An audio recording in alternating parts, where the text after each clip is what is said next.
ബിപിൻ, 3 തവണ അടുപ്പിച്ച് 3 തവണ എന്ന് പറയുന്നത് നിസ്സാര കാര്യമല്ല. വീണ്ടും ഒരു 4-ാം ഊഴത്തിന് കൊടിക്കുന്നിൽ സുരേഷ് തന്നെ വേണം എന്ന് കരുതാനുള്ള കാര്യം എന്താണ്? ഇപ്പം നമുക്കറിയാം, ഇതിനു മുൻപ് ഒന്ന് പിന്നോട്ട് നമ്മൾ സഞ്ചരിച്ചാൽ ഏതാണ്ട് ഒരു 35 വർഷത്തെ പാരമ്പര്യം അദ്ദേഹത്തിന് അടൂർ മണ്ഡലവും എല്ലാം കൂടി കൂട്ടിച്ചേർത്ത് പറയാനുണ്ട്. വീണ്ടും ഒരു 4-ാം ഊഴത്തിലേക്ക് തുടർച്ചയായി കൊടിക്കുന്നിൽ സുരേഷ് തന്നെ വേണം എന്ന് കരുതാനുള്ള കാരണം? ഈ തെരഞ്ഞെടുപ്പ് രാഷ്ട്രീയവുമായി ബന്ധപ്പെട്ട് ഒരു സ്ഥാനാർത്ഥിയെ നിർണ്ണയിക്കുമ്പോൾ പുതുമുഖങ്ങൾ മാത്രമല്ല പാർലമെൻ്ററി ജനാധിപത്യത്തിൻ്റെ ആ ഒരു സൗന്ദര്യം എന്ന് പറയുന്നത്. മുതിർന്ന ആളുകൾ, പ്രത്യേകിച്ച് ബഹുമാന്യനായ ശ്രീ കൊടിക്കുന്നിൽ സുരേഷിനെ പറ്റി പറയുകയാണെങ്കിൽ അദ്ദേഹം കോൺഗ്രസിൻ്റെ വർക്കിംഗ് കമ്മിറ്റി അംഗമാണ്, KPCCയുടെ വർക്കിംഗ് പ്രസിഡൻ്റാണ്. പാർലമെൻറ്റിൽ ഇന്ന് കോൺഗ്രസ് നടത്തുന്ന പോരാട്ടങ്ങളുടെ മുൻനിരയിൽ നിൽക്കുന്ന ആളാണ് അദ്ദേഹം. ഒരിക്കൽ കൂടി ഇവിടെ നിന്ന് ജനവിധി നേടി അദ്ദേഹം വിജയിച്ചു വന്നാൽ രാജ്യത്ത് തന്നെ ചരിത്രത്തിൻ്റെ ഭാഗമാകുന്ന ഏറ്റവും കൂടുതൽ തവണ വിജയിച്ചു വന്ന ആളായി അദ്ദേഹം മാറുകയാണ്. പാർലമെൻറ്റിലെ പോർട്ടറയും സ്പീക്കറായി പുതിയതായി വരുന്ന അംഗങ്ങളെ സത്യപ്രതിജ്ഞ ചെയ്തു കൊടുക്കേണ്ട ചുമതല കൂടി അദ്ദേഹത്തിനാണ് വരുന്നത്. അപ്പോൾ സ്വാഭാവികമായി ഇതൊരു കോമ്പിനേഷനാണ്. പുതിയ ആളുകളെ ഇപ്പോൾ കോൺഗ്രസ് തന്നെ വിവിധ സ്ഥലങ്ങളിൽ ചെറുപ്പക്കാരായ ആളുകൾ, പുതിയ ആളുകൾ അടക്കം ഒത്തിരി ആളുകൾ മത്സരിക്കുന്നുണ്ട് എല്ലാ സ്ഥലത്തും. പക്ഷെങ്കിൽ അവർ മാത്രമല്ല ഇതിൻ്റെ ഭാഗം. കൊടിക്കുന്നിൽ സുരേഷ് എന്ന് പറയുന്ന കോൺഗ്രസിൻ്റെ നേതാവ് ഒരു അനിവാര്യതയാണ്. ഞങ്ങളെ സംബന്ധിച്ചിടത്തോളം പാർലമെൻറ്റിൽ ഇന്നത്തെ അവസ്ഥയിൽ ഒരു അനിവാര്യതയാണ്. കോൺഗ്രസ് അധികാരത്തിൽ വരുന്ന ഒരു സാഹചര്യത്തിൽ വലിയ തോതിലുള്ള അധികാരങ്ങൾ അദ്ദേഹത്തിലേക്ക് എത്തിച്ചേരാൻ സാധ്യതയുണ്ട്. അതുവഴി ഈ നാടിനും മെച്ചപ്പെട്ട ഒരു അന്തരീക്ഷം ഉണ്ടാകുന്ന സാഹചര്യമുണ്ട്.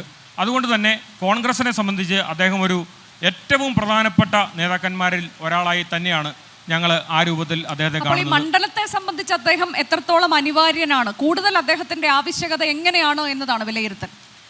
തീർച്ചയായിട്ടും അദ്ദേഹം കഴിഞ്ഞ കാലങ്ങളിൽ നടത്തിയ വികസന പ്രവർത്തനങ്ങളടക്കം ഈ തെരഞ്ഞെടുപ്പിൽ ചർച്ച ചെയ്യണമെന്ന് ആഗ്രഹിക്കുന്ന ആളുകളാണ് ഞങ്ങൾ. അദ്ദേഹം നടത്തിയ ഒട്ടനവധി വികസന പ്രവർത്തനങ്ങളും അദ്ദേഹത്തിൻ്റെ ഈ മണ്ഡലത്തിലെ ജനകീയതയുമൊക്കെ ചർച്ച ചെയ്യപ്പെടണം എന്ന് തന്നെ വിശ്വസിക്കുന്ന ആളുകളാണ്.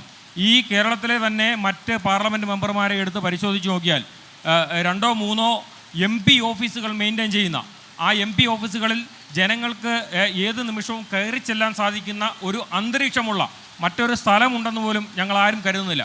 മറ്റ് സ്ഥലങ്ങളിലും കോൺഗ്രസിൻ്റെയും UDFൻ്റെയും ഒക്കെ MP മാരുണ്ട്. പക്ഷെങ്കിൽ അവിടുത്തെയൊക്കെ ഒരു ഭൂമിശാസ്ത്രപരമായ അന്തരീക്ഷമല്ല മാവേലിക്കരയിലുള്ളത്. ഇവിടെ ആദ്യമേ സൂചിപ്പിച്ചതുപോലെ തന്നെ 3 ജില്ലയിൽ കിടക്കുന്ന 7 അസംബ്ലി മണ്ഡലങ്ങളാണ്. സ്വാഭാവികമായും ആളുകൾക്ക് ഒരു ആക്സസ് പ്രശ്നമുണ്ട്. കൊല്ലം ജില്ലയിൽ കിടക്കുന്ന ആളുകൾക്ക് ഇവിടേക്ക് വരുന്നതിനൊരു ബുദ്ധിമുട്ടുണ്ട്. അപ്പോൾ കൊട്ടാരക്കരയിൽ, ചെങ്ങന്നൂരിൽ, പത്തനാപുരത്തുമൊക്കെ ഇത് ഓഫീസ് മെയിൻറ്റെയിൻ ചെയ്യുകയും അവിടേക്ക് ആളുകളുടെ ആവശ്യങ്ങൾക്കനുസരിച്ച് നിൽക്കുകയും ചെയ്യുന്ന ഒരു സാഹചര്യം 1. 2, അദ്ദേഹം ഞാനിവിടെ സൂചിപ്പിച്ചതുപോലെ തുടങ്ങി വെച്ച ഒട്ടനവധി വികസന പ്രവർത്തനങ്ങൾ നമ്മൾ പലപ്പോഴും MP മാരുടെ പ്രവർത്തനം ദൗർഭാഗ്യവശാൽ ഇവിടെ താരതമ്യം ചെയ്യുന്നത് MLA മാരുടെ പ്രവർത്തനങ്ങളുമായി ബന്ധപ്പെട്ടാണ്. MLAക്ക് ഇടുന്ന ഫണ്ടല്ല MP ക്ക് കിട്ടുന്നത്. MP ക്ക് വളരെ അതുമായി താരതമ്യം ചെയ്ത വളരെ തുച്ഛമായ തുകയാണ് കിട്ടുന്നത്. പക്ഷെങ്കിൽ മറ്റ് സ്ഥലങ്ങളിലെ MP മാരെ വെച്ച് താരതമ്യം ചെയ്താൽ അത് അധികാരത്തിലിരിക്കുന്ന BJPയുടെ MP മാരെയാണെങ്കിലും അല്ലാത്ത ആളുകളെയാണെങ്കിലും താരതമ്യം ചെയ്താൽ വളരെ ഗംഭീരമായ നിലയിൽ അദ്ദേഹത്തിൻ്റെ കിട്ടിയ പരിമിതമായ സാഹചര്യത്തിൽ ചെയ്തു തീർത്ത ഒട്ടനവധി കാര്യങ്ങളുണ്ട്.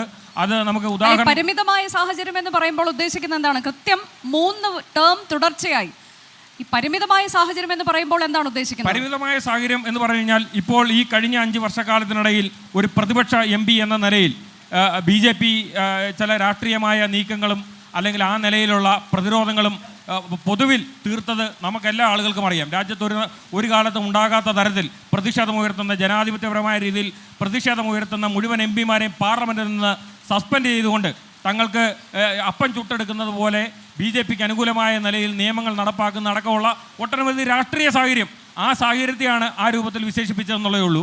ഞാനിവിടെ അദ്ദേഹത്തിന് അധികാരം കിട്ടിയ സമയത്ത് അദ്ദേഹത്തിന് ഇവിടെ ഈ MP ആയിരുന്ന കാലത്തടക്കം ഇവിടെ ചെങ്ങന്നൂരിൻ്റെ റെയിൽവേ സ്റ്റേഷനുമായി ബന്ധപ്പെട്ട് ITBT-യുമായി ബന്ധപ്പെട്ട്, നൂറിനാട്ടെ ITBT-യുമായി ബന്ധപ്പെട്ട്, ESI-യുമായി ബന്ധപ്പെട്ട്, അതേപോലെ തന്നെ പത്തനാപുരത്തെ റബ്ബർ പാർക്കുമായി ബന്ധപ്പെട്ട് അങ്ങനെ ഒട്ടനവധി കാര്യങ്ങൾ നമുക്ക് എടുത്ത് പരിശോധിച്ച് നോക്കിയാൽ സാധാരണക്കാരായ അല്ലെങ്കിൽ തൊട്ടടുത്തുള്ള മറ്റ് ആലപ്പുഴയിലെ അടക്കം സ്ഥലങ്ങളിലുള്ള ജനപ്രതിനിധികൾക്ക് ചെയ്യാൻ കഴിഞ്ഞതിനേക്കാൾ കൂടുതൽ കാര്യങ്ങൾ ഇതുപോലെ ഭൂമിശാസ്ത്രപരമായി ഒരു പ്രശ്നമുള്ള സ്ഥലത്ത് അദ്ദേഹത്തിന് ചെയ്യാൻ കഴിഞ്ഞു എന്നുള്ളത് അഭിമാനമായാണ് ഞങ്ങൾ കാണുന്നത്. ശരി, അപ്പോൾ അതിൽ എന്താണ് നമ്മുടെ വോട്ടർമാർക്ക് പറയാനുള്ളത്, ഒപ്പം ഇവിടെയുള്ള അതിഥികൾക്ക് അതിൽ എന്താണ് പറയാനുള്ളതെന്ന് ഞാൻ പിന്നീട് അതിലേക്ക് എത്താം.